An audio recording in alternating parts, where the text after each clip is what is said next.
سلامونه وخت مو په خیر په ارزو کې د 1 بجې خبرونو ته ښه راغلاست. د اسلامي امارت د ویان مرستیال وایي چې کډوال هیواد ته له پاکستان څخه د ستنېدو پر مهال له خورا ستونزو سره مخ کیږي.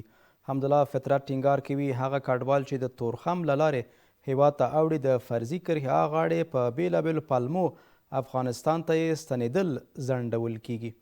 هغه د پناه غوښتونکو په چارو کې د ملګرو ملتونو له کمیشنرۍ او نړیوالو بنسټونو غواړي چې د ستونزو رامنځته کېدو او د هغوی له ځورولو څخه د مخنیوي په موخه له پاکستاني چارواکو سره خبرې وکړي.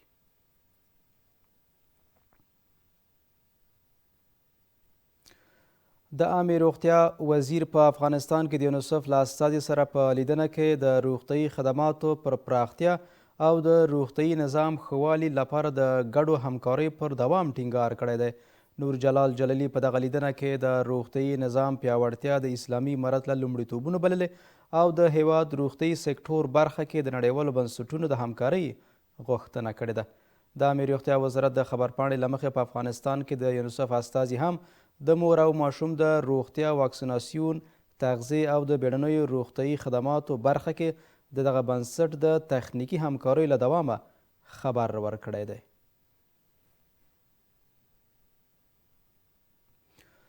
د عامې روغتیا وزارت د خوړو او درملو معین روسیې ته د سفر په لړ کې د دغه هیواد د درمل جوړولو د یو شرکت له مسؤلینو سره کتلي دي. د عامې روغتیا وزارت اعلان وکړ چې دواړو لورو په دغه لیدنه کې د درملو د صادراتو د اسانتیا او د درمل جوړونې د صنعت برخه کې د ګډې پانګونې د فرصتونو په اړه خبرې کړي دي.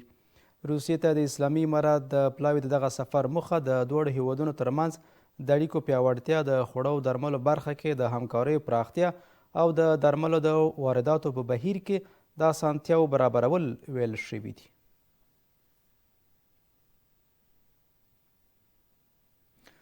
د رئیس الوزرا اداري مرستیال وایي د خلکو د امنیت تامین او هوساینه د اسلامي امارت له لومړیتوبونو څخه دي.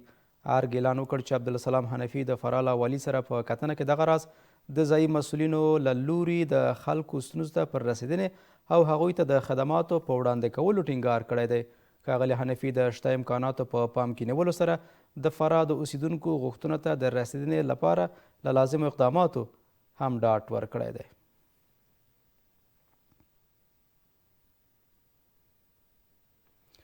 د ایران د بهرنیو چارو وزارت اعلان وکړ چې د امریکا وړاندیز د څېړنې په حال کې دی.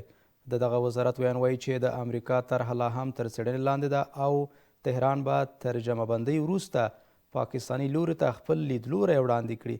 اسماعیل باقی یو وار بیا ټینګار کوي چې هیواد د نښتو پر پای ته رسولو تمرکز لري او اټومي موضوع په هیڅ ډول په دغه پړاو کې د بحث وړ خبرې نه دي.